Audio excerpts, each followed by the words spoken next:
हाय दोस्तों, welcome to back my channel. मैं ये कहानी का भाग 11वां लेकर आई हूँ। तो हम बिना देरी के स्टोरी स्टार्ट करते हैं। सुबह का वक्त 6 बजे रघुवंशी मेंशन में मान्यता की नींद जब खुली तो उसने देखा कि अर्जुन उसे अपनी बाहों में लिए सो रहा था। मान्यता ने घड़ी की तरफ देखा तो सुबह 6 बज रहे थे। मान्यता ने खुद को अर्जुन की बाहों से आज़ाद किया और उसके ऊपर उठकर उसके माथे को चूमकर जल्दी से बेड नीचे उतरी और उसने जल्दी से जाकर बाथरूम में शावर लिया। शावर लेने के बाद उसने बाथरोब पहना और बाहर निकली।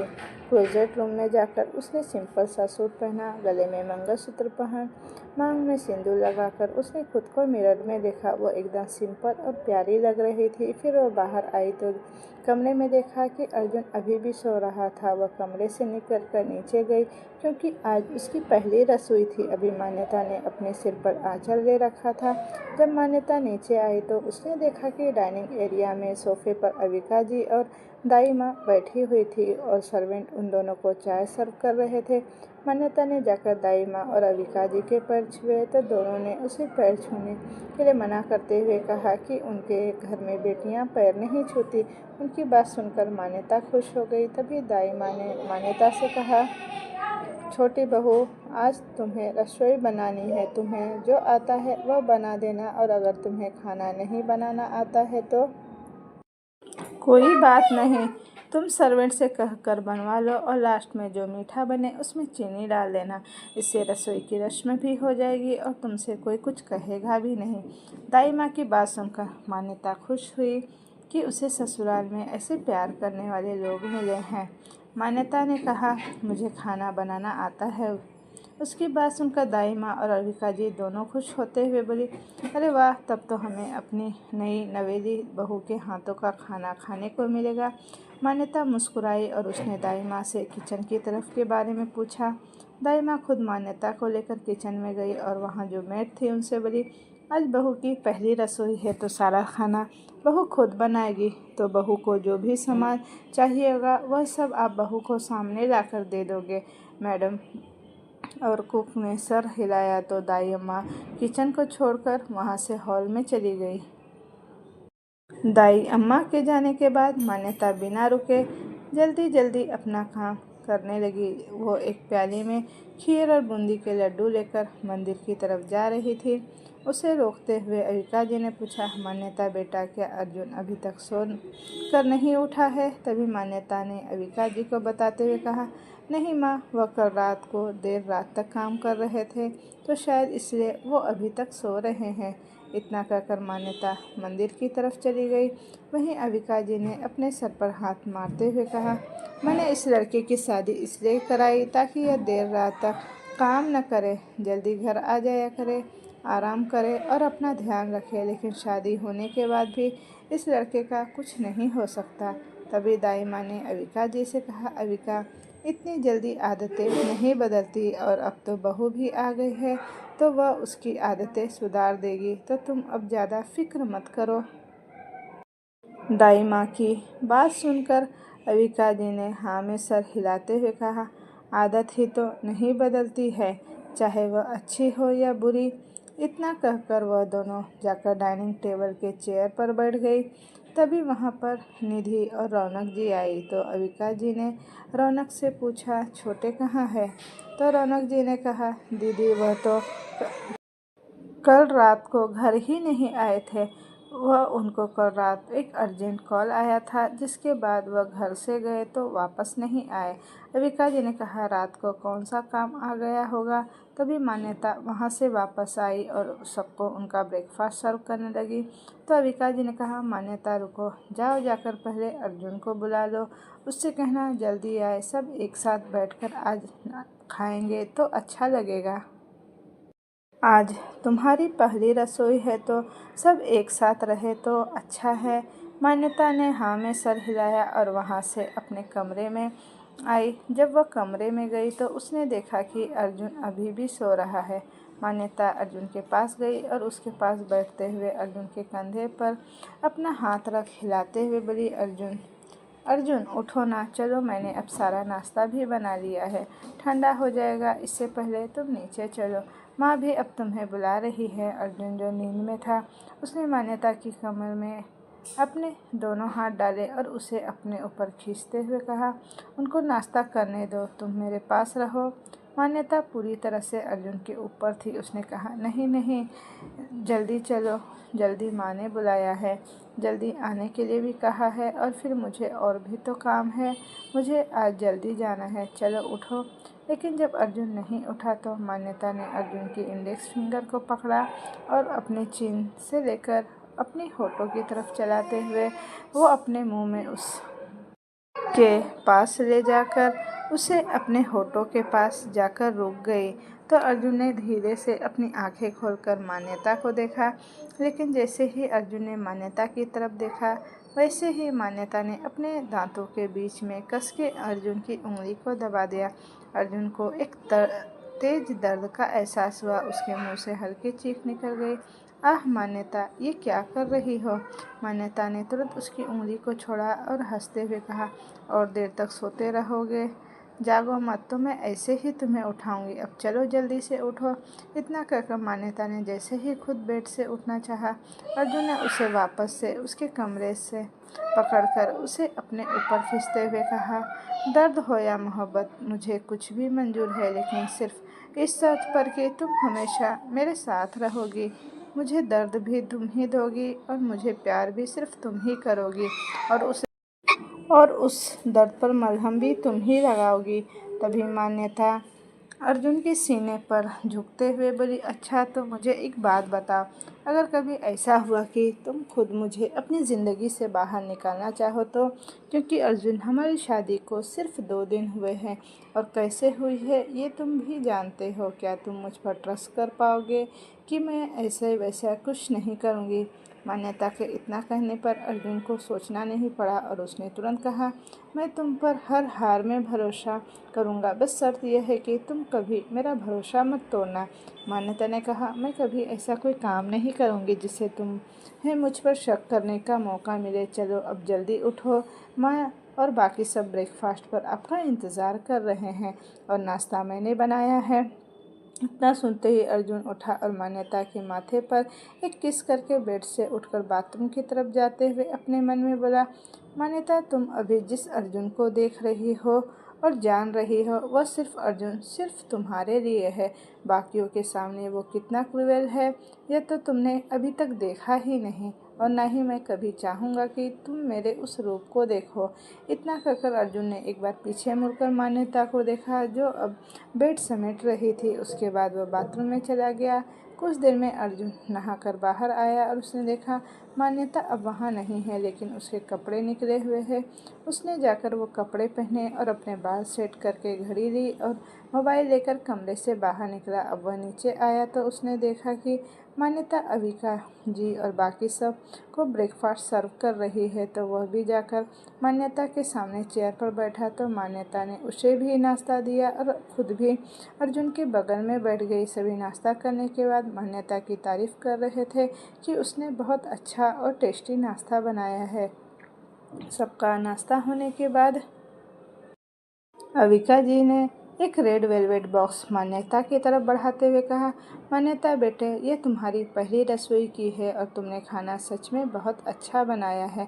मान्यता ने उस रेड वेलवेट बॉक्स को देखते हुए कहा, लेकिन माँ, इसकी क्या ही ज़रूरत है? तभी दाई माँ ने मान्यता के कंधे पर हाथ रखते हुए कहा, ले लो बेटा, ये तुम्हारा नेक है और नेक के लिए कभी मना नहीं करते, तुम्हें इसे नहीं छोड़ना चाहिए। तो मान्यता ने वह बॉक्स ले लिया।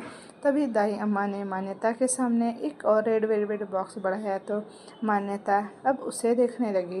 तभी दाई अम्मा ने आंखों से बॉक्स लेने का इशारा किया तो मान्यता ने उसे भी ले लिया। मान्यता ने पहले आविष्कार के दिए रेड वेलवेट बॉक्स को खोल के देखा तो उसमें एक डायमंड का हार था, जो लेयर बाय लेयर 9 लेयर में बना हुआ था। वह बहुत खूबसूरत लग रहा था। उसे देखकर मान्यता के चेहरे पर एक छोटी सी मुस्कुराहट आ गई। फिर उसने दाई माँ की दी हुई बॉक्स को ओपन करके देखा तो उसमें सोने के कंगन थे। फिर रौनक जी ने मान्यता को एक लिफाफा दिया। जब मान्यता ने उस लिफाफे को देखा तो उसमें बहुत से पैसे थे। मान्यता ने उनकी तरफ देखा तो उनसे कहा, मैं भूल गई थी तुम्हारे लिए कुछ भी लाना, इसलिए मैं यह पैसे तुम्हें नेक में दे रही हूँ। तुम्हारा जो मन करे वह तुम ले लेना। फिर निधि ने छोटा सा मुंह बनाकर कहा, मुझे तो कुछ पता ही नहीं था इसके बारे में। अगर पता होता तो मैं भी भाभी के लिए कुछ लेकर आती। अब वहाँ बैठे सभी की नज़र अर्जुन पर थी कि वो मान्यता को क्या ही गिफ्ट देने वाला है। अब सभी अर्जुन का मुंह देखने लगे और अर्जुन ने जब सबकी नज़रों की तपिश खुद पर महसूस की तो उसने नज़रें उठाकर अविका जी, दाई माँ और बाकी सबकी तरफ देखा। फिर उसने अपने बगल में बैठी मान्यता की तरफ देखा जो खुद भी उसे ही देख रही थी। सबका इस तरह से देखना अब अर्जुन से बर्दाश्त नहीं हुआ तो उसने पूछा, यह आप सब मुझे इस तरह से क्यों देख रहे हैं?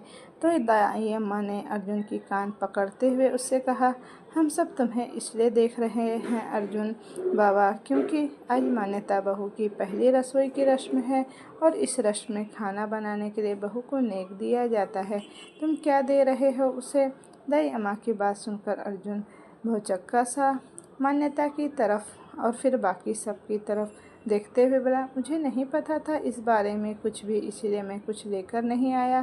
तभी अविका जी ने आंखें छोटी करके अर्जुन को घूरते हुए कहा, इसका मतलब यह है कि कल रात को तुमने मान्यता को मुंह दिखाई भी कुछ नहीं दिया?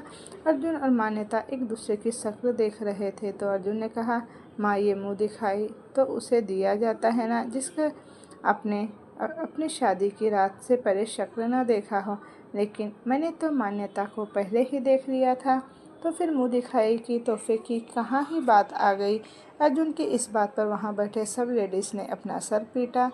तभी रौनक जी ने अर्जुन के सर पर मारते हुए कहा, अर्जुन बेटा तुम एकदम बुद्धू हो, लड़की की शक्ल पहले देखो या बाद में, लेकिन शादी की रात को उसे मुंह दिखाई का गिफ्ट का तोहफा दिया जाता है। तुमने नहीं दिया ना मान्यता को? अर्जुन ने बड़ी मासूमियत से बच्चे की तरह नाम में सर हिलाया। अर्जुन अपने परिवार के सामने ऐसे रहता था जैसे कि वह एक सिंपल नॉर्मल बिजनेसमैन है और उसकी फैमिली उसके साथ बहुत प्यार से रहती थी, लेकिन जब उसे गुस्सा आता था और उसकी क्रूरता उसकी फैमिली और अदर लोगों के सामने देख ले तो उसकी फैमिली उस पर भरोसा ही नहीं कर पाएगी कि ये उनका ही अर्जुन है। तभी निधि ने कहा, भैया आपको तो देना चाहिए था ना भाभी को मुंह दिखाई का तोहफा, तो अब भाभी को आप क्या ही दोगे? निधि के इस सवाल से मान्यता और अर्जुन अब एक दूसरे को देखने लगे क्योंकि इन सबका सवाल से बीच में मान्यता ने कुछ नहीं कहा था।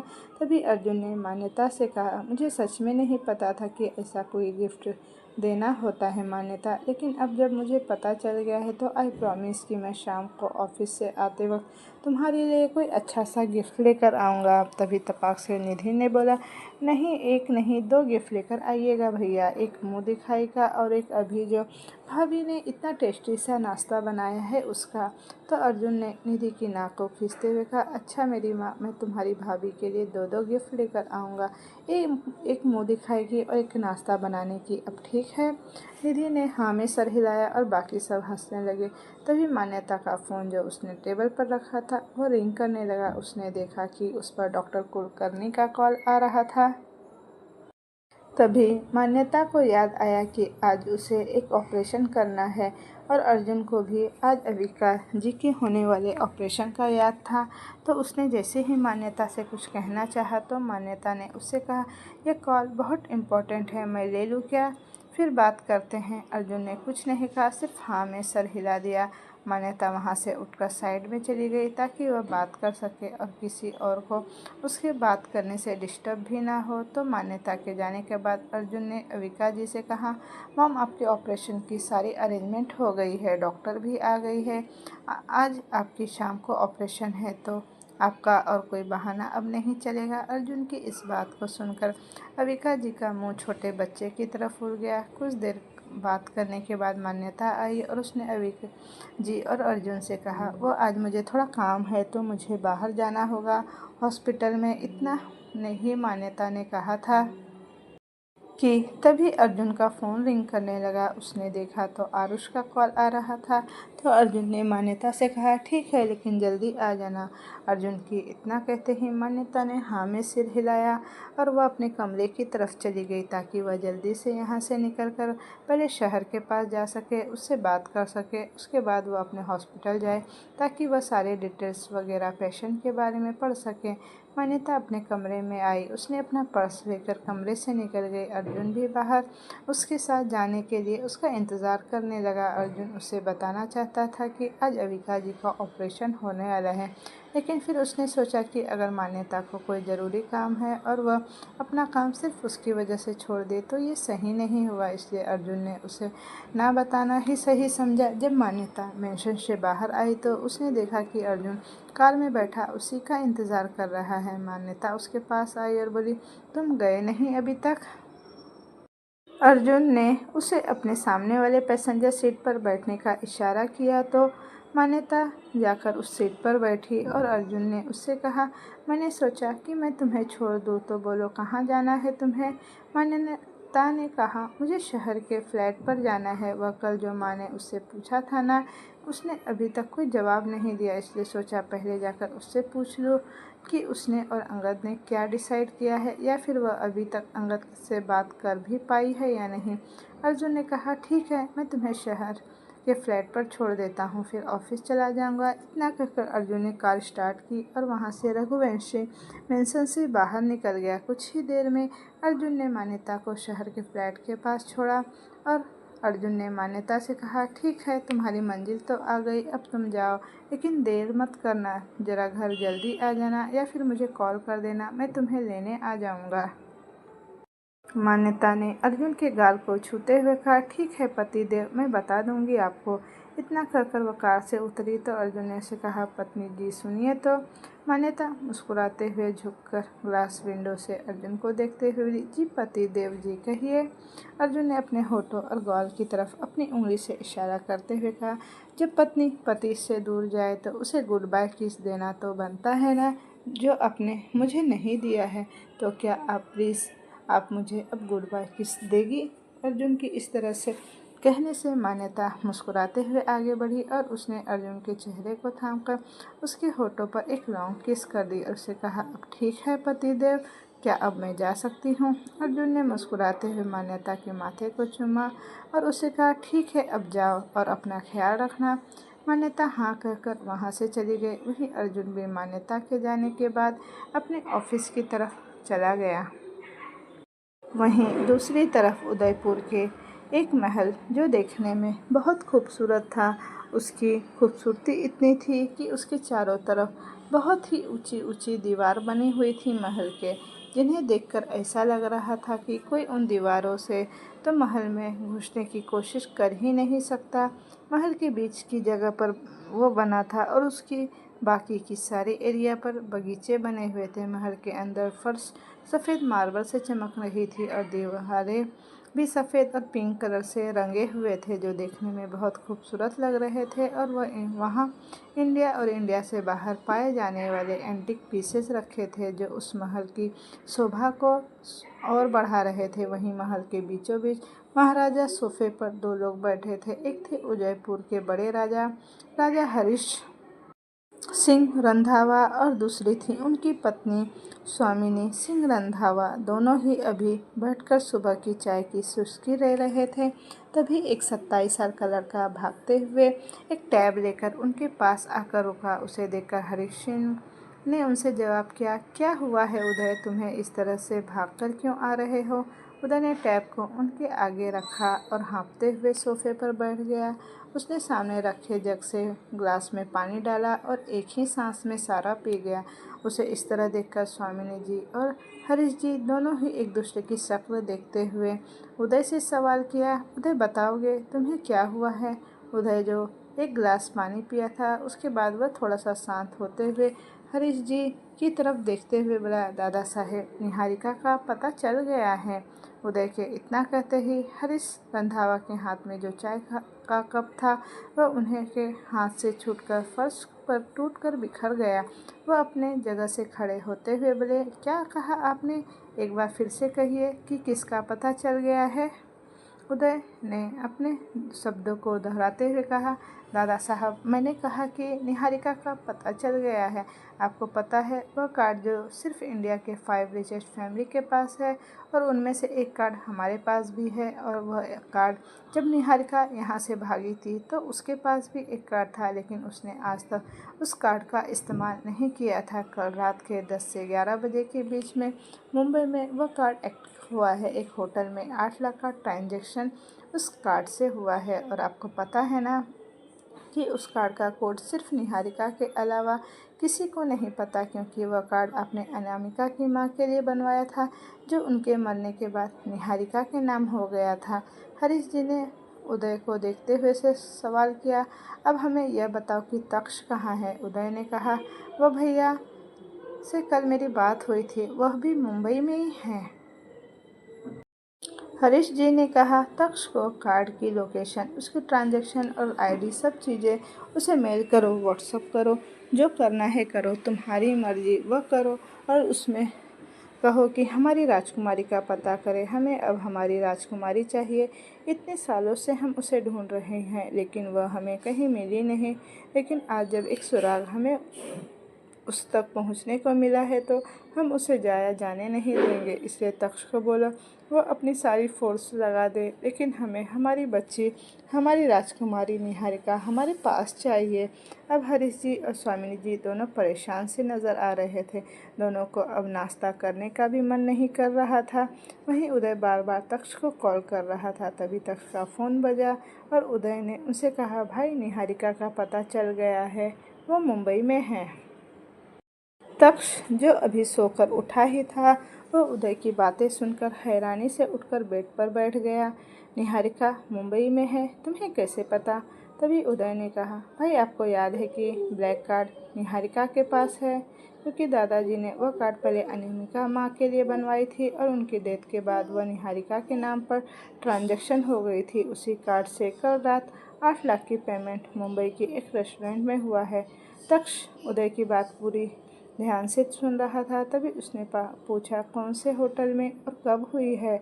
उदय ने कहा, कल रात को 10 बजे से 11 बजे के बीच में हुई है, रेस्टोरेंट राइट मून में। तो अब आपको ये पता करना है कि निहारिका है कहाँ और उसे लेकर आपको यहाँ आना है, या फिर वह आपको मिल जाए तो आप हमें इन्फॉर्म करें, हम वहीं आ जाएंगे। तभी उदय जो बातें कर रहा था उसके हाथ से स्वामिनी जी ने फ़ोन छीनते हुए तक्ष से कहा, तक्ष, हमें हमारी पोती चाहिए। और आपको और उदय को अच्छे से पता है कि उदयगढ़ की राजगद्दी की अगली वारिस निहारिका है, इसीलिए हमें निहारिका किसी भी कीमत पर चाहिए। इतने सालों से हम उसे ढूंढ रहे हैं, लेकिन उसका कोई पता नहीं चल रहा है। लेकिन अब जब पता चला है तो उन्हें यहाँ आपको वापस लाना ही है, और यह भी उन्हें बताना है कि आखिर वह अपना घर छोड़कर गई ही क्यों। तक्ष ने उन्हें समझाते हुए कहा, दादी साहब, आप परेशान न हो, मैं निहारिका को लेकर जरूर आऊँगा। तक्ष की बातें सुनकर स्वामिनी जी ने चैन की सांस लेते हुए कहा, हाँ बच्चे, बस निहारिका को ले आओ हमारे पास कैसे भी करके। इतना कहकर उन्होंने फ़ोन काट कर उदय को दिया तो उदय ने उनके हाथ को थामते हुए कहा, दादी साहब, भाई साहब को पता चल गया है ना, तो वह निहारिका को ज़रूर लेकर आएंगे। आप ज़्यादा परेशान ना हो, नहीं तो आपका बीपी हाई हो जाएगा और आपकी तबीयत भी बिगड़ जाएगी। उदय के इतना कहने पर स्वामिनी जी ने प्यार से उदय के गाल पर हाथ रखते हुए कहा, हाँ मेरे बच्चे, अब बस मुझे मेरी बच्ची का ही ख्याल है, वह सही सलामत हो और वह हमारे पास वापस आ जाए। वहीं दूसरी तरफ मुंबई में तक्ष विला अब अपने बेड पर बैठा। तक्ष अपने हाथ में पकड़े फ़ोन को 2 उंगलियों और अंगूठे की मदद से गोल गोल घुमा रहा था और यही सोच रहा था कि इतने सालों के बाद निहारिका ने उस कार्ड का इस्तेमाल क्यों किया, जो कि उसके पास जब से था, जब से वह अपने घर से भागी थी। लेकिन फिर तक्ष ने ज़्यादा न सोचते हुए बेड से उठना चाहा तो उसके साथ बेड पर सोई लड़की उसके सीने पर हाथ रखकर उसे उठने से रोकते हुए बोली, इतनी भी क्या जल्दी है तक्ष बेबी, कम से कम मॉर्निंग मेकिंग तो कर लो, फिर चले जाना। लेकिन तक्ष ने उसके हाथ को झटका और बेड से उठकर बाथरूम में गया और नहाकर वापस आया तो उसने देखा कि माया उसके इंतज़ार में अब भी वैसे ही बिना कपड़ों के बेड पर बैठी हुई थी। उसने माया से कहा, माया अब तो अपने कपड़े पहन लो, क्या अब भी तुम्हारा रात का मूड उतरा नहीं है? माया चलकर तख्त के पास आई और उसके गाल पर अपनी उंगलियां फिराते हुए बोली, वैसे ये निहारिका है कौन जिसके नाम भर से तुम बिना मेरे साथ कुछ किए जाने से पहले ही तैयार हो गए? तभी तक्ष ने माया को खुद से दूर किया और जाकर ड्रेसिंग टेबल के पास खड़ा हुआ और अपने बाल पर कॉम्ब करते हुए बोला, निहारिका उदयपुर की होने वाली अगली रानी है, क्योंकि उसके पापा राजा बनने वाले थे, लेकिन फिर उसके पापा को न चुनकर उसे रानी के लिए चुना गया। लेकिन पता नहीं फिर क्या हुआ, फिर निहारिका अचानक से गायब हो गई और इतने साल बाद अब उदय ने कहा कि उसे निहारिका का पता चला है और वह भी मुंबई में है। तो बस मैं अभी जा रहा हूँ देखने मेरी बहन कितनी बड़ी हो गई है। इतना कहते ही तक्ष ने अपनी घड़ी और फ़ोन लिया और कमरे से बाहर निकल गया। वही माया यह सोचने लगी कि आज तक उसे लगता था कि तक्ष उदयगढ़ का राजा बनेगा, इसलिए वह तक्ष के साथ थी, लेकिन यहाँ तो मामला ही उल्टा है। यहाँ तक कि उसकी कोई बहन है जो अचानक से वापस आ गई और उसे उदयगढ़ की रानी बनाना है। यह सोचते हुए माया ने कहा, तो इसका मतलब तुम्हारे में अब मुझे इंटरेस्ट कम करना पड़ेगा, क्योंकि तुम तो राजा बनोगे नहीं। मुझे तो उदयगढ़ की रानी बनने का मौका मिलेगा ही नहीं, तो फिर किसी और को ढूंढा जाए। इतना कहकर वो बाथरूम में चली गई। वहीं दूसरी तरफ मुंबई में शहर और अंगद के फ्लैट में दोनों ने अपनी सारी पैकिंग कर ली थी और सारे सामान को धीरे धीरे करके फ्लैट के बाहर इकट्ठा कर रहे थे, ताकि गाड़ी में लोड करके वहां से जा सके। तभी कोई चीज़ की आवाज़ नीचे गिरी और लुढ़कते हुए शहर के पैर के पास आकर लगी। और जब शहर ने पलटकर नीचे देखा तो वह एक बहुत खूबसूरत सा एंटीक पीस वॉच था। शहर ने अपने सर को ऊपर उठाकर घूरकर अंगद को देखा, क्योंकि यह अंगद के हाथ से छूटकर नीचे गिर गया था। शहर ने अंगद से घूरते हुए कहा, अगर यह टूट जाता ना अंगद, तो मैं इसी के टुकड़े उठाकर तुम्हारा सर फोड़ देती। तुम्हें पता है ना इसे खरीदने में मुझे कितने पैसे लगाने पड़े और मुझे कितने पापड़ बेलने पड़े थे उस मोटी आंटी से लेने के लिए, क्योंकि वह इसके पीछे ही पड़ी थी। वो इस वॉच को बेचना ही नहीं चाहती थी और तुम इसे तोड़ने वाले थे। अंगद शहर का मुंह देख रहा था कि अच्छा हुआ वॉच उससे टूटा नहीं तो वह सच में उस वॉच के टुकड़े से मेरा सर फोड़ देती। दोबारा अंगद ने उस वॉच को उठाते हुए कहा, मेरी माँ, मैं बस इसे साफ कर रहा था और कुछ नहीं, और मुझे पता है तुमने इसे लेने के लिए कितने पापड़ बेले, इसीलिए मैं भूल से भी इसे टूटने तो बिल्कुल नहीं दे सकता। इतना कहते हुए अंगद वॉच साफ भी कर रहा था, लेकिन तभी उसके हाथ से वह वॉच एक बार फिर से छूटा और वो गिरकर चकनाचूर हो गया। वहीं दूसरी तरफ तक्ष उदय के दिए हुए डिटेल्स को फॉलो करते हुए नया के होटल में पहुंचा। अभी उसके साथ उसके 5-6 बॉडीगार्ड थे, क्योंकि ऑप्शन में यही था कि निहारिका के बाद अगर कोई राजा बन सकता था तो वह तक्ष था, क्योंकि तक्ष उस घर का बड़ा बेटा था। तक्ष के सामने वही वेटर था जो कल उसके पैसे न देने पर उसे कोई फ्रॉड समझ रहा था। तक्ष ने उससे कहा, अपने मैनेजर या रेस्टोरेंट के ऑनर को बुला। वह वेटर तक्ष की बात सुन ही नहीं रहा था, क्योंकि उसे ऐसा लग रहा था कि तक्ष आज एक बार फिर से यहाँ किसी और से अपना बिल पे करवाएगा। लेकिन जब तक्ष ने ध्यान दिया कि वह वेटर उसकी बात सुन ही नहीं रहा, तो तक्ष ने खींचकर उसके गाल पर थप्पड़ जड़ते हुए कहा, जो कहा है वह करो। जाकर अपने मैनेजर या फिर अपने रेस्टोरेंट के ऑनर को बुला कर लाओ, मुझे उनसे कुछ ज़रूरी बात करनी है। तभी उसे पीछे से आवाज़ सुनाई दी, यह क्या बदतमीजी है सर, आप इस तरह से मेरे स्टाफ पर हाथ नहीं उठा सकते। तक्ष ने पीछे मुड़कर देखा तो वहाँ पर इनाया खड़ी थी। तक्ष को याद आया कि कल निधि जिस लड़की का बर्थडे सेलिब्रेट कर रही थी वह इनाया ही थी। तभी तक्ष उसके पास गया और उससे बोला, कल रात को आपकी इस रेस्टोरेंट में रात के 10 से 11 बजे के बीच में 8 लाख का ट्रांजैक्शन हुआ है किसी ब्लैक कार्ड से। मुझे उसकी पूरी डिटेल्स चाहिए। 8 लाख का ट्रांजैक्शन ब्लैक कार्ड, ये सुनकर इनाया की तो हवाइयाँ ही उड़ गई, क्योंकि वो 8 लाख तो उसने ऐसे ही शहर से निकलवा लिए थे, सिर्फ निधि ही हेल्प करने के इरादे से। इनाया ने कहा, सॉरी सर, लेकिन ऐसा कोई ट्रांजैक्शन नहीं हुआ है यहाँ पर। जैसे ही इनाया ने इतना कहा, तक्ष ने उसकी गर्दन पकड़ ली और उसे सामने की टेबल पर पटकते हुए उससे बोला, झूठ नहीं बेबी, झूठ नहीं। आई एम तक्ष रंधावा और मैं खून में बहने वाले झूठ को ऐसे पकड़ता हूँ।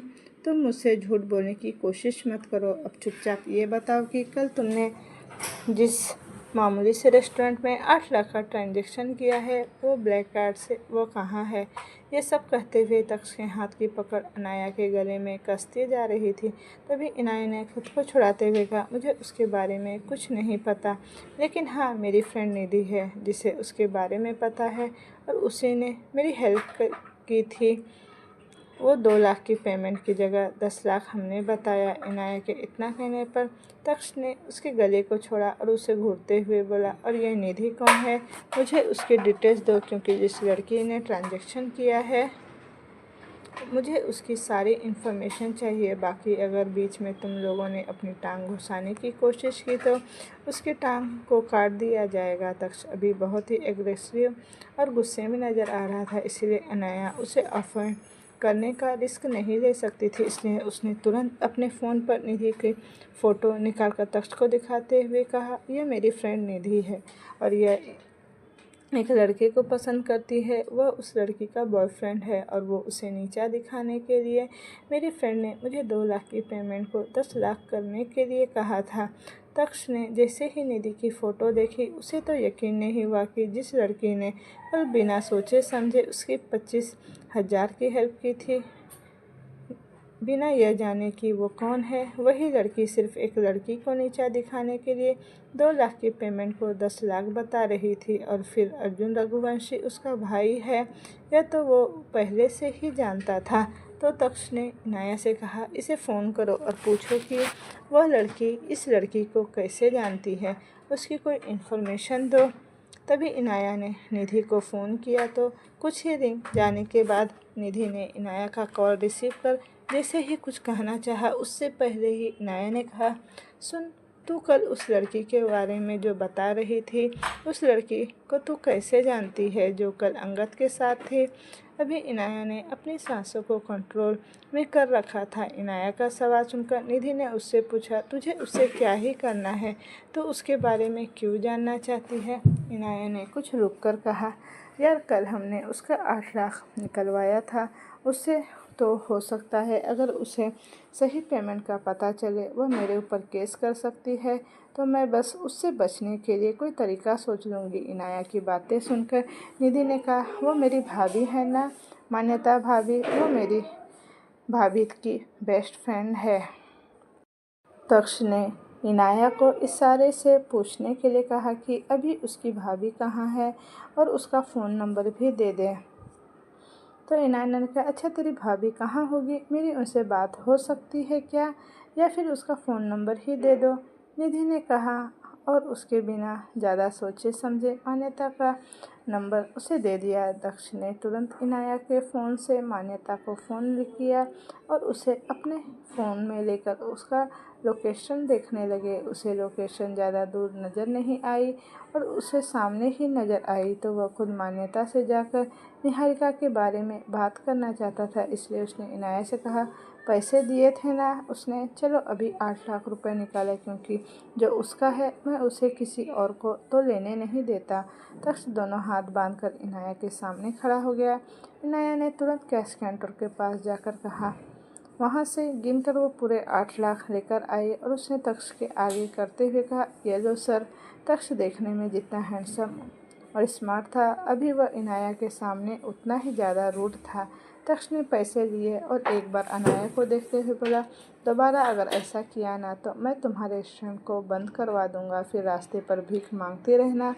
इतना कहकर वो वहाँ से चला गया। वहीं हाथ मलती हुई इनाया तक्ष को पीछे से जाते हुए देखती रही। उसे अभी निधि पर बहुत गुस्सा आ रहा था, क्योंकि उसने शहर के साथ जो किया था वह निधि के गुस्से की वजह से किया था और अभी उसी के साथ इतना हो गया। तक्ष के जाने के बाद उसने निधि को कॉल किया और उसने तक्ष के बारे में सब कुछ बता दिया। अब निधि को इस बात का डर लग रहा था कि अगर इतना बड़ा आदमी शहर के बारे में इन्वेस्टिगेशन कर रहा है तो शहर तो कोई छोटी मोटी पर्सनालिटी नहीं होगी, उसकी भी कोई हाई प्रोफाइल पर्सनालिटी ही होगी। और यह जानने के बाद निधि सोच रही थी कि अच्छा ही है कि शहर को जो ढूंढ रहा है वो उसे अपने साथ ले जाए और उसे अंगद मिल जाएगा। लेकिन निधि को क्या ही पता था कि अभी आगे आगे उसके साथ होने वाला क्या है। तक्ष को जो फ़ोन नंबर और लोकेशन मिली थी वो उसे फॉलो करते हुए शहर और अंगद के फ्लैट जाने के लिए निकल गया। यहाँ दूसरी तरफ अंगद और शहर के फ्लैट में शहर अंगद को बुरी तरह से घूर रही थी। अब शहर कभी उस टूटे हुए बॉस को देखता तो कभी हक्के बक्के खड़े अंगद को देखती। शहर नीचे बैठी और टूटे हुए बॉस को टुकड़े को छूते हुए बोली, मेरा बॉस तोड़ दिया ना तुमने अंगद, अब मैं तुम्हें नहीं छोड़ूंगी। इतना कहते हुए शहर उठकर अंगद के पीछे दौड़ी और अंगद वह खुद को शहर से बचाने के लिए आगते भागते हुए बोला, अरे मेरी माँ रुक तो जाओ, मैंने जानबूझकर ये नहीं किया, वो मुझसे गलती से छूट गया था। अगर मैं जानबूझकर करता तो तुम तो मेरा कचुम्बर ही निकाल देती। लेकिन मेरी जान, मैंने ये सब कुछ जानबूझकर नहीं तोड़ा है, प्लीज़ प्लीज़ बिलीव मी। लेकिन अब शहर अंगद को कहाँ ही छोड़ने वाली थी। वो अंगद के पीछे भागते हुए बोली, तुम्हारा बिलीव करूँ और वो भी मैं, रुको अभी बताती हूँ तुम्हें बिलीव क्या होता है। शहर इधर उधर देखी और उसने देखा कि साइड में एक झाड़ू पड़ा है। उसने वो झाड़ू उठाया और फेंक कर अंगद को मारते हुए बोली, मैं तुम्हें जिंदा नहीं छोड़ूंगी अंगद, अंगद के बच्चे रुको जरा। वह अंगद के पीछे झाड़ू लेकर भाग ही रही थी और अंगद उससे बचने के लिए उससे आगे भाग रहा था। शहर अंगद को मारने की कोशिश कर रही थी। दोनों एक दूसरे से लड़ रहे थे, लेकिन तभी शहर का पैर फिसला, वह गिरने को हुई तो जल्दी से अंगद ने आगे जाकर उसे अपनी बाहों में संभाला। लेकिन फर्श पर सामान बिखरा होने की वजह से अंगद शहर को लेकर बेड पर गिर गया। दोनों के होठ अचानक से एक दूसरे से मिल गए। अब वो दोनों एक दूसरे को पैशनेटली किस कर रहे थे। जो मोमेंट लड़ाई से शुरू हुई थी वो मोमेंट अब पैशनेटली किस में बदल गए। वो दोनों एक दूसरे की टंग के साथ खेल रहे थे। दोनों इस वक्त ऐसी सिचुएशन में थे और अपनी अलग प्यार की दुनिया में खोने लगे थे। अंगद ने शहर ने जो शर्ट पहना था वह उसके कंधे से हटा दिया और उसके कंधे पर हल्के हल्के किस करने लगा। वहीं शहर भी मौन करते हुए अंगद के बालों को सहला रही थी। लेकिन उसी वक्त मान्यता जो शहर के फ्लैट में आई थी वह कमरे के अंदर घुसी और उन दोनों को देखकर अपनी आंखों पर हाथ रखकर पलटते हुए कहा, दोनों के दोनों बहुत बेहुदा हो तुम लोग, कम से कम डोर तो बंद कर लो। और डोर बंद करके कुछ भी करो, ऐसे डोर खुला करके कुछ भी करोगे तो मैं क्या, कोई भी अंदर आ जाएगा। उसकी आवाज़ सुनकर अंगद और शहर हड़बड़ाकर बेड से उठने लगे। लेकिन इससे अंगद फर्श पर वापस धड़ाम से गिर जाता है। लेकिन फिर भी उसने जल्दी से खुद को उठाया और मान्यता के बगल से बाहर निकल गया और पीछे से बोला, मैं ये सारा सामान गाड़ी में रखवाता हूँ। वहीं अंगद के जाने के बाद मान्यता शहर को घूरकर देखते हुए उसके पास आई और ज़ोर से हंसते हुए बोली, वाह, ऐसे ही डोर खुला करके रोमांस करो ताकि कोई भी आकर तुम्हारे रोमांस का कबाड़ा कर दे। तभी शहर ने एक पंच मान्यता की पीठ पर मारते हुए कहा, तेरे रोमांस का कबाड़ा मैं करने गई तो तू तो मेरे रोमांस का कबाड़ा ही करने चली आई। यार, जब तूने देखा कि हम दोनों रोमांस कर रहे हैं तो तुझे बाहर चले जाना चाहिए था ना अंगद।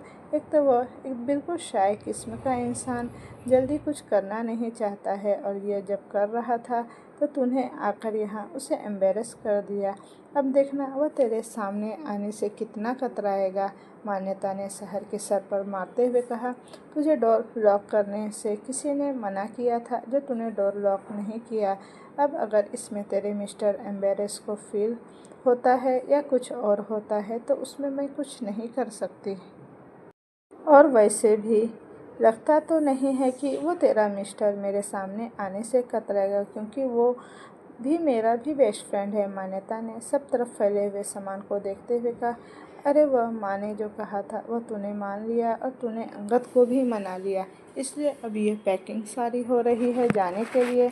मान्यता ने चारों तरफ फैले हुए सामान को देखा तो शहर अपने बेड से उठी और बाकी सामानों को समेटते हुए बोली, हाँ मैंने अंगद से कहा कि आंटी ने हमें अपने साथ रहने के लिए कहा है तो उसने इस बार मना नहीं किया और हम दोनों रेडी हो गए जाने के लिए।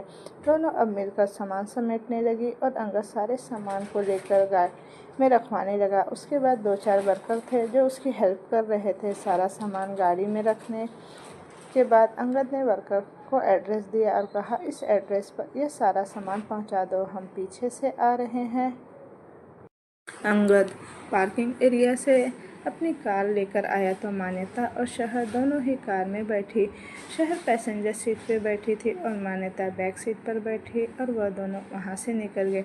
उनकी कॉलोनी से बाहर निकलते ही तक्ष की कार कॉलोनी के अंदर आई। तक्ष ने वहाँ बैठे गेट कीपर को मान्यता का फ़ोन नंबर और लोकेशन दिखाया जो इस कॉलोनी का दिख रहा था, लेकिन अब वह उस कॉलोनी से दूर जा रहा था। तभी उस गेट कीपर ने तक्ष से कहा, सर यह यहाँ पर किसी भी मेंबर का ये फ़ोन नंबर नहीं है, अगर होता तो पता चल ही जाता। फिर तक्ष ने उससे कहा, तो यहाँ किसी रहने वाले के आने जाने वालों में से है, अब इतना तो गेट कीपर को पता नहीं होता है। तक्ष के पूछने पर उस गेट कीपर ने कहा, नहीं सर मुझे कुछ नहीं पता इस बारे में, लेकिन वक्त के साथ लोकेशन वहाँ से दूर जा रहा था और फिर बंद हो गया। अब तक्ष अपना हाथ दीवार पर पंच मारते हुए बोला, निहारिका तुम मुझसे दूर नहीं जा सकती, तुम्हें वापस उदयगढ़ जाना होगा हमारे साथ। कुछ देर में सामान ट्रक से लदा हुआ जानकी जी के घर के सामने आकर रुका और पीछे से ही अंगद ने भी कार में एंट्री वहां पर लाकर रोकी। शहर और मान्यता दोनों कार से बाहर निकले। अंगद ने कार पार्किंग में लगाई और वह भी वहां आ गया। उसके पास जानकी जी गाड़ी की आवाज़ सुनकर घर से बाहर आई तो उन्होंने देखा कि सामान लेकर शहर, अंगद और मान्यता तीनों आए हैं तो वो सब खुश होते हुए शहर के पास आई। उनके गाल को छूते हुए बोली, वेरी गुड बेटा कि तुम इस बार मेरी बात को तुम मानकर तुम यहाँ रहने चली आई हो। चलो अब सब मिलकर जल्दी जल्दी सामान समेटते हैं, फिर मैं एक बढ़िया सी कॉफ़ी बनाकर तुम सबको पिलाती हूँ। उनके इतना कहने पर सबने हाँ में सर हिलाया और जल्दी जल्दी शहर, मान्यता, अंगद और बाकी के वर्कर मिलकर सारा सामान अंदर की ओर ले जाने लगे। जानकी जी ने मान्यता के कमरे के बगल वाला कमरा ही शहर को दे दिया और अंगद, क्योंकि अभी शहर और अंगद की शादी नहीं हुई थी इसलिए शहर ने बगल वाला कमरा अंगद को दे दिया। सारा सामान वह सब मिलकर सेट करने लगे। करीब 1-1.5 घंटे के बाद सारा सामान दोनों कमरों में सेट हो गया तो जानकी जी ने उन सब के लिए कॉफ़ी बनाई और सब को दी। अंगद ने ड्राइवर और वर्कर्स को पैसे दिए तो सब वहाँ से चले गए। अब चारों वहाँ बैठे कॉफ़ी पी रहे थे। तभी जानकी जी ने मान्यता से पूछा, तुम क्या शहर की हेल्प करने आई थी और तुम्हें अर्जुन ने आने दिया शादी के दूसरे दिन? तभी मान्यता ने कहा, नहीं माँ, वो मुझे हॉस्पिटल में आज एक अर्जेंट ऑपरेशन करना है, शाम के 4 बजे का ऑपरेशन अपॉइंटमेंट है, तो मैंने सोचा मैं पहले आकर शहर से पूछ लूँ कि उसने आपकी बात का क्या जवाब दिया। लेकिन जब मैं वहाँ पहुँची तो तब मान्यता इतना बोलकर रुकी तो शहर और अंगद इधर उधर देखने लगे। दोनों की हिम्मत नहीं हो रही थी कि वह जानकी जी की तरफ देख सके, क्योंकि मान्यता आगे क्या कह दे उन्हें पता नहीं था। मान्यता ने दोनों की तरफ देखकर मुस्कुराते हुए जानकी जी से कहा, हाँ तो मैंने देखा कि सारा सामान इन्होंने पैक कर लिया था, बस अब लोड करना बाकी था तो हमने साथ में लोड किया और अब हम सब यहाँ आ गए, तो अब मैं हॉस्पिटल जाने के लिए निकलती हूँ। तो शहर ने कहा, मुझे भी जाना है, 2 दिन से मैं भी छुट्टी कर रही हूँ हॉस्पिटल की। अंगद ने कहा, हाँ मुझे भी ऑफिस जाना है, अभी सुबह के 10 बज रहे हैं तो मैं आराम से ऑफिस जा सकता हूँ। तीनों ही कॉफ़ी पीने के बाद जानकी जी को बाय बोलकर अपने अपने काम के लिए निकल गए। मान्यता और शहर दोनों हॉस्पिटल पहुंचे तो वहां डॉक्टर कुलकर्णी पहले से ही मान्यता का इंतज़ार कर रहे थे। उन्होंने मान्यता की तरफ फाइल बढ़ाते हुए कहा, मान्यता, आज के ऑपरेशन वाले पेशेंट की डिटेल्स है तो तुम इन्हें पढ़ लो एंड फिर मुझसे मेरे केबिन में आकर मिला। मुझे तुमसे कुछ ज़रूरी बात करनी है। मान्यता ने डॉक्टर कुलकर्णी के हाथ से फाइल ली और जैसे ही खोलकर पढ़ना चाहा तभी पीछे से एक डॉक्टर नियति नाम की लड़की आकर मान्यता को बैक हक करते हुए बोली, मान्यता, आज 2 दिन के बाद, वो भी बिना इन्फॉर्मेशन के, तुम्हें डीन ने अपने कमरे में बुलाया है। जाकर उन्हें एक्सक्यूज़ दे दो। सहन ने उंगली दिखाते हुए डॉक्टर नियति से कहा, ओ हेलो डॉक्टर नियति, एक्सक्यूज़ का क्या मतलब है? हम रीज़न बताएंगे कि हम दोनों 2 दिन से क्यों नहीं आए थे, और वैसे भी मेरे डिपार्टमेंट हेड से तुम्हारा क्या ही मतलब है और ना ही तुम्हारा कुछ लेना देना है, तो तुम मेरे मामलों में अपनी नाक घुसाना बंद कर दो। इतना कहकर सहन ने मान्यता का हाथ पकड़ा और डीन की केबिन की तरफ चली गई। वहीं शहर की बातें सुनकर डॉक्टर नियति अपना पैर पटकते हुए बोली, तुम्हें तो एक दिन में मान्यता से अलग करके ही रहूँगी। बहुत नाज है ना तुम्हें अपने और मान्यता की दोस्ती पर। एक दिन अगर तुम दोनों को एक दूसरे के खिलाफ खड़ा न कर दिया तो मेरा नाम भी डॉक्टर नियति खन्ना नहीं। वहीं दोनों डीन के केबिन के पास आए, डोर नॉक किया। अंदर से एक 65 साल की उम्र की आवाज़ आई, कम इन। जब दोनों अंदर गई तो उसे अपने हाथ में एक फाइल थी जो वो पढ़ रहे थे। जैसे ही उन्होंने मान्यता और शहर की आवाज़ सुनी तो उन्होंने फाइल हटाकर दोनों की तरफ देखा। मान्यता शहर उसके सामने एकदम डिसिप्लिन में खड़ी थी। उन्होंने बोला, गुड मॉर्निंग डीन। उस आदमी ने फाइल को टेबल पर पटकते हुए कहा, डॉक्टर मान्यता और डॉक्टर शहर, आप दोनों इतने बड़े पोस्ट पर है, लेकिन आप दोनों में रिस्पॉन्सिबिलिटी नाम की कोई चीज़ नहीं। अभी आप दोनों का नाम अवार्ड नॉमिनेशन में किया गया है। आप लोगों की ज़्यादा चांसेस है कि अवार्ड मिल सके best of the year doctor में, लेकिन आप दोनों में रिस्पॉन्सिबिलिटी नाम की कोई चीज़ मुझे तो नज़र नहीं आ रही है। आप बताएंगे पिछले 2 दिन से आप दोनों हॉस्पिटल क्यों नहीं आई? रीजन किसी को भी पता नहीं। फ़ोन करो तो फ़ोन भी नहीं लग रहा। आप दोनों का हो कहाँ आप लोग 2 दिनों से? अभी डीन की इतनी डांट सुनने के बाद जैसे ही मान्यता और शहर ने कुछ कहना चाहा, उतने में डीन ने अपना हाथ दिखाकर उन्हें रोकते हुए कहा, मुझे तुम दोनों का कोई एक्सक्यूज़ नहीं सुनना। जाओ अपना काम करो। और हाँ मान्यता, आज तुम्हारा एक ऑपरेशन है, एक बहुत बड़े बिजनेसमैन की माँ का ऑपरेशन है, तो तुम्हें इसमें कोई लापरवाही नहीं करना है, नहीं तो हमारे हॉस्पिटल की बहुत बदनामी होगी। मान्यता ने हाँ में सर हिलाया और मान्यता और शहर दोनों ही केबिन से बाहर निकल गई। शहर ने मान्यता से कहा, क्या खड़ूस डीन है यार, हमारी बातें भी नहीं सुनता और हमें 4 बातें भी सुना दिया उसने। सुन, तूने बताया क्यों नहीं कि तू अर्जुन रघुवंशी की वाइफ बन चुकी है इन 2 दिनों में? मान्यता ने शहर के सर पर मारते हुए कहा, क्या ज़रूरत है किसी को बताने की? फालतू में सब चापलूसी करेंगे। मान्यता के इतना कहने पर शहर ने भी हाँ में गर्दन हिलाया और मान्यता के गले लग गई। वहीं दूसरी तरफ रघुवंशी मैंशन में अविका जी अभी अपने कमरे में बैठी थी। तभी उनका फ़ोन रिंग करने लगा। उन्होंने फ़ोन उठाकर देखा तो उसमें एक प्राइवेट नंबर शो हो रहा था। तभी अविका जी ने काँपते हुए उन फ़ोन को रिसीव किया और कहा, हेलो। अविका जी के हेलो कहने पर दूसरी तरफ से किसी ने कहा, आपको क्या लगता है अविका जी, अर्जुन की शादी करा देंगी और मुझे कुछ पता भी नहीं चलेगा? हमने सुना है कि आज आपका ऑपरेशन है। ठीक है, जाकर ऑपरेशन करवाइए और ठीक हो जाइए, क्योंकि अब हमारी हकीकत जानने के लिए और सामने लाने के लिए आपका ठीक होना तो बहुत ज़रूरी है ना। इसलिए खुद को ठीक कीजिए और उसके बाद हमारी पहचान करवाइएगा अर्जुन से, क्योंकि आप ये अच्छे से जानती हैं कि आप अर्जुन से हमारी पहचान ज़्यादा दिनों तक छुपा कर नहीं रख सकती। फ़ोन की दूसरी तरफ वाले शख्स की बात सुनने के बाद अविका जी बोली, आपके ऐसा सोचने से कुछ नहीं होने वाला।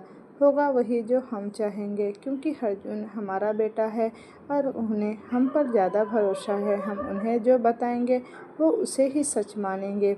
दूसरी तरफ वाले शख्स ने बोला, यही तो हम भी कह रहे हैं अविका कि हमारी पहचान आप करवाएंगे अर्जुन से, और आप जो कहेंगी अर्जुन से वह अर्जुन को मानना ही पड़ेगा। और आप ऐसा क्यों कहेंगे वह आप अच्छी तरह से जानती है। अगर आपने ऐसा नहीं किया तो फिर अर्जुन ना तो आपका रहेगा और ना ही वह कभी आपकी इज्जत करेगा। इतना कहकर फ़ोन डिस्कनेक्ट हो गया। वहीं अविका जी फ़ोन की दूसरी तरफ वाले शख्स की इस बात को सुनकर गुस्से से अपना फ़ोन दीवार पर मारकर तोड़ दिया। फ़ोन की आवाज़ सुनकर दाई माँ वहाँ से अविका जी के कमरे में आई। दाई माँ अविका जी को देखते हुए कहा, दीदी हम उन्हें छोड़ेंगे नहीं। वो हमसे अर्जुन को छीनना चाहते हैं। जब हमें और अर्जुन को उनकी ज़रूरत थी तब वो यहाँ नहीं थे। उन्होंने हमारे साथ छोड़ दिया, लेकिन आज उन्हें अर्जुन चाहिए। क्यों दीदी, क्यों अर्जुन चाहिए उन्हें? दीदी, हम उन्हें अर्जुन कभी नहीं देंगे दीदी, और ना ही हम उनकी पहचान कराएंगे अर्जुन से। चाहे वह जो कुछ भी करे, हम उसकी पहचान नहीं कराएंगे अर्जुन से, कभी नहीं। ये कहते हुए अविका जी अब रोने लगी। तभी दाई माँ उनके पास आई और उन्हें समझाते हुए बोली, देखो अविका, अगर तुम इस तरह से रोगी तो आज तुम्हारा जो ऑपरेशन है उस पर इसका असर पड़ेगा, और फिर अर्जुन भी तो नहीं चाहता कि तुम्हें ज़रा सी भी तकलीफ़ हो, इसीलिए वह तुम्हारे लिए इतना सब कुछ करता है। तुम क्यों उसकी परेशानी बढ़ा रही हो अविका? देखो, मैं यह नहीं कह रही हूँ कि कभी ना कभी तो अरविंद की सच्चाई अर्जुन के सामने आनी ही है, तो तुम यह कोशिश अरविंद को करने दो, ताकि अर्जुन के सामने गलत ही अरविंद लगेगा, तुम नहीं। उसकी बात सुनकर अविका जी उनका चेहरा देखने लगी। तभी दाई माँ ने अपनी आँखों से उन्हें इशारा किया। उन्होंने अपनी पलकों को झपकाया तो अविका जी ने हाँ में सर हिलाया और अपने आंसू को साफ करते हुए बोली, ठीक है अरविंद जी, आपको जो करना है वह करे, अब हम उसे नहीं रोकेंगे। अविका जी के इतना कहकर दाई माँ ने उसे अपने गले से लगा लिया। तो दोस्तों, अब मैं ये कहानी यहीं तक रहने देती हूँ। इसका नेक्स्ट पार्ट मैं जल्द ही लेकर आऊँगी। तो मुझे कमेंट करके बताइएगा कि आपको स्टोरी कैसी लग रही है, और आपको इसी तरह की स्टोरी चाहिए तो मेरे चैनल को लाइक, शेयर एंड सब्सक्राइब ज़रूर कीजिएगा। Thank you for watching. Bye bye.